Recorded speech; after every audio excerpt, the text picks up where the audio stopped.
Kick it.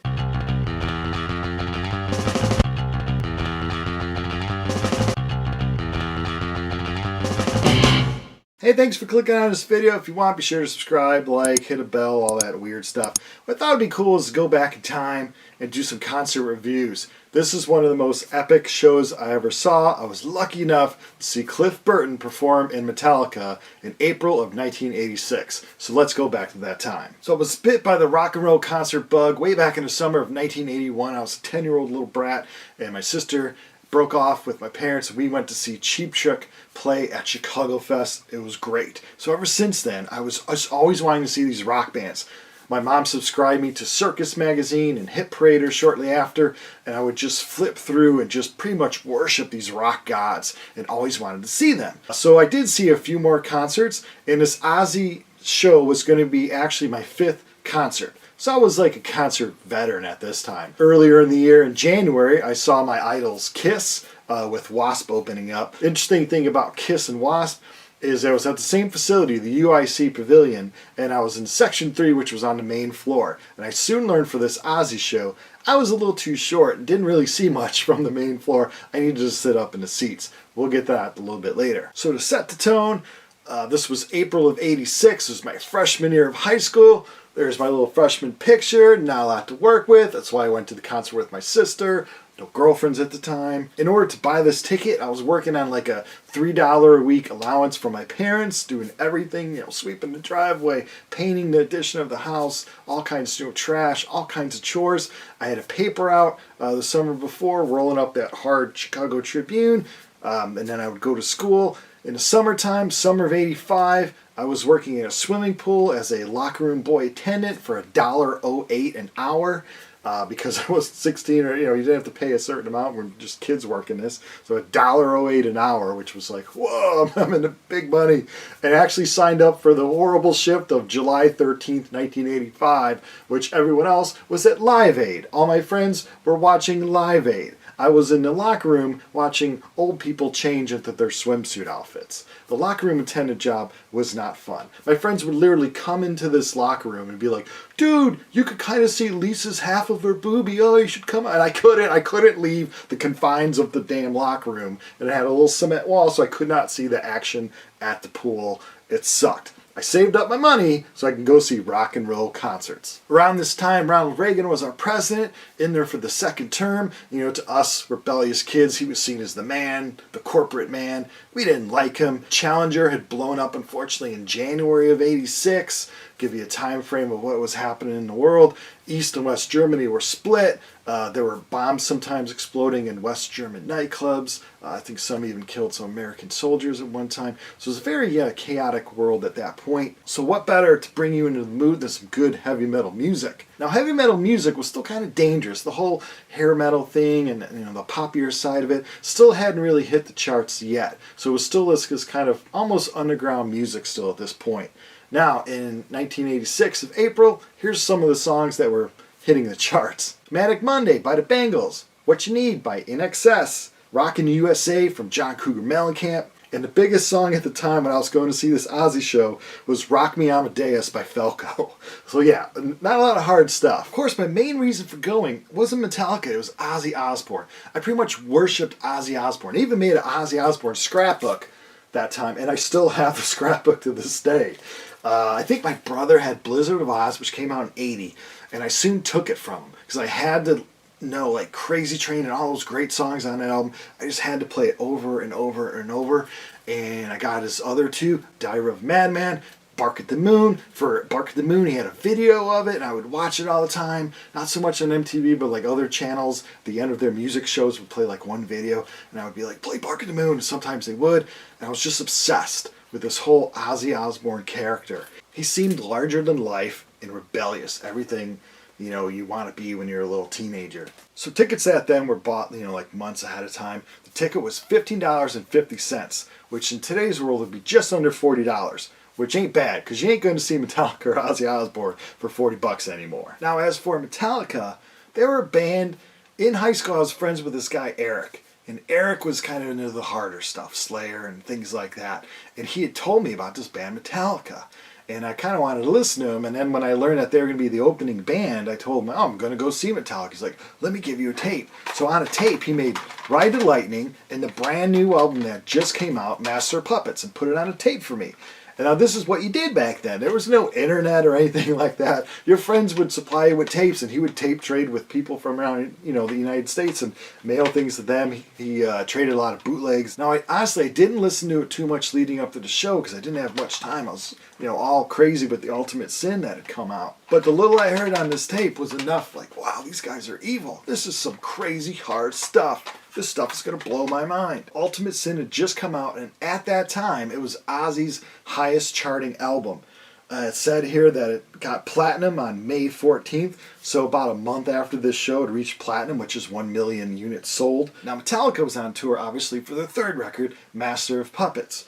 It got on Billboard charts at 128, number 128 of 200, and peaked at actually number 29. Now, this is amazing, because there was no videos for this record. No radio stations were really playing this record at all. This was all because of word of mouth and good old tape trading. So let's go to that concert. It's Saturday, April 5th, 1986. I'm a high school dork. I'm probably wearing my W.a.s.p shirt that I bought because I said W.a.s.p opened for Kiss in January. I bought the Last Command t-shirt from W.a.s.p. I was probably wearing that. Probably having blue jeans. Probably pulling out my hair to make my hair as long as possible. Me and my sister get to the concert, and this is the first thing I remember. We get into the U.I.C. Pavilion. Now, U.I.C. Pavilion is attached to the University of Illinois at Chicago. It's like it was like at the time like a hockey arena. A lot of concerts were there. It seats about 10,000 or so people.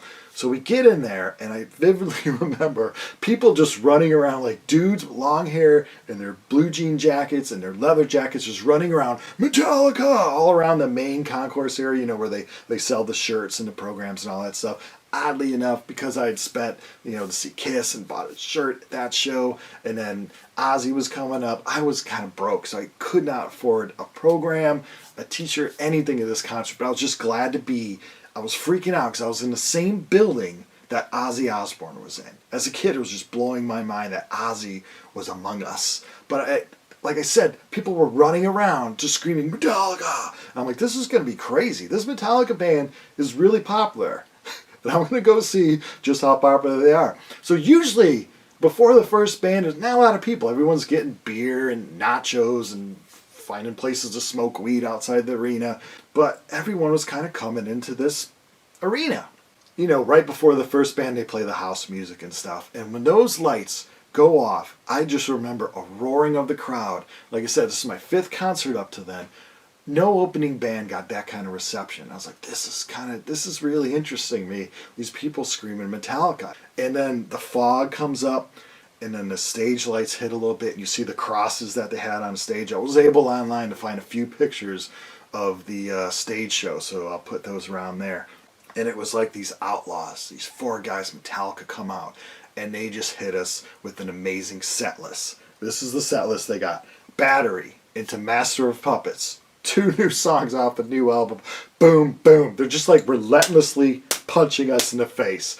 I just look at the main floor, and it is a sea of fist and hair and people just going literally ape shit, which is unheard of for an opening band, really. After that, they do For Whom the Bell Tolls, a song that I was kind of familiar with. So I was like, all right. Ride the Lightning was my favorite album. Like I said, I hadn't really listened to it too much then. Welcome Home Sanatorium, again off of Master of Puppets.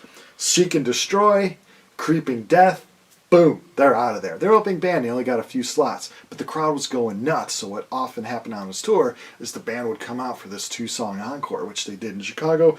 Am I Evil? Into Damage Incorporated, again, off of Master of Puppets. And I tell you, I just remember people just yelling, Metallica, this is crazy. And I'm like, I'm just a little kid here to see Ozzy. Is anyone else here to see Ozzy Osbourne? Is it just me? Like, this is crazy. Everyone was crazy for Metallica. Sadly, we would lose Cliff Burton. This is April of '86, and Cliff would pass away when the band would leave this Ozzy tour and go to Europe. He would pass away in September of '86. So only about 6 months left of Cliff Burton, sadly, on the planet. But he was just an icon. Where I was in the arena, section 212 was kind of on Cliff's side there. I was up. I'd learned my lesson from Kiss. I had to get seats that were up a little bit so I could actually see the show. elevated, up higher. And it was just amazing. So now, after that experience of just Metallica, I was like, this band, I can't believe how heavy this band is. At the time, it was the heaviest thing I've ever heard, and heaviest thing a lot of people had heard, and how popular. They didn't think something that heavy could be so damn popular, but it was, and I was like, holy crap, the opening band has more people into it, and way more shirts. I'm looking around and say, Metallica, than Ozzy. This is crazy. But then Ozzy, there's music between the bands, and everything is setting up. And I don't remember a lot, but I remember Ozzy coming out and playing, and Jakey Lee was standing up against his stacks and just kind of leaning up against him. I just kind of wanted more energy. Now remember, at this time, 1986, Ozzy is a ball of cocaine and alcoholism all rolled up into one. He's not doing well in the 80s. He'd lost his great friend Randy Rhoads a few years prior to this, and so it's just, his world is a mess. But like I said, it was a high charting album for him, and the song "Shot in the Dark" was a single, and it was starting to build. So he was popular in that. But so he comes out, and now according to Concert List FM, which you can look at the set list of these shows, he played a full set. I, however, do not remember a full set at all. I remember about 3 or 4 songs, and then him stopping for a while, and the crowd just yelling Metallica, and then him coming out saying, hey, Jakey Lee, he's got some problems tonight, he's hurt his back, painkillers, which is usually code for lots of drinking. So they came back out and played 1 or 2 songs. So maybe they did play their whole 14-song set list, which is what was listed for that night. But if anyone was there, can you refresh my memory? Because I just don't think they did. I remember them playing like 6 or 8 songs, and that was it. Him apologizing to the crowd. Things were just not feeling good, or something like that. Blaming Jakey Lee, most likely, I think. And it was just, if they did play the set, I know they stopped a few times within the set, and every time they stopped, the crowd just went Metallica. So Ozzy's band at the time, of course, like I said, was Jakey Lee on guitar, Randy Costello on drums. I knew him from Lita Ford's solo album before that. Phil Soussan, who co-wrote "Shot in the Dark," lead single off of The Ultimate Sin. So that was his band at that time, and it was just crazy. Now I would go in a few years, 1988, to see Metallica when Queensryche opened. So I would see Metallica one more time. That's obviously with Jason Newsted, and I haven't seen them since. Because when you see Metallica with Cliff and then Jason, unless I'm going to get like a free ticket or something to go see them, I just want to keep Metallica as that, because that was so special to me. Ozzy's set list would be, according to this, he played Bark at the Moon, Suicide Solution, Never Know Why, Mr. Crowley, Shot in the Dark, the big single at the time, I Don't Know, Killer Giants, guitar solo by Jakey Lee. I highly doubt that happened. Thank God for the Bomb, Flying High Again, Secret Loser, The Ultimate Sin, and then of course Iron Man and Crazy Train ended it. But like I said, I doubt he did that full set that night, because I clearly remember him apologizing for stuff. Exiting the arena, I do remember this, glimpse, as you get older, just little glimpses. You don't remember much, but little things. I do remember exiting the arena kind of sad, like, I couldn't afford anything. Shirts were like $20, $25 probably. Also, programs were probably 10 or 15. I was just like, But this dude in the parking lot was selling bootleg Metallica shirts with just the record cover on it. Now the shirts being sold inside the arena had that on the front, but then on the back had all the tour dates and stuff. But I'm like, hey, if I wear a jacket or a hoodie, they're not going to see the back of my shirt. All my friends will think I bought the concert shirt Metallica. So I walked up to this dude. I remember asking my sister, like, hey, I'm going to buy a shirt from this guy, and he's just like flipping them out, bootleg shirts. I'm like, I would love one. They were like $8. Like, got my Metallica shirt. Wore it to school the next day, was like the coolest kid. Well, not the next day. Next day would have been Sunday, but Monday, wore it. It was just like the coolest kid. But it wasn't. I was still the geek in high school. I just had a Metallica shirt. Well, I hope this brings back some memories for you that were there. If you weren't there, I hope it explains kind of the world and what it was like to live in 1986 and go see Ozzy in Metallica. What an experience. Thanks for watching.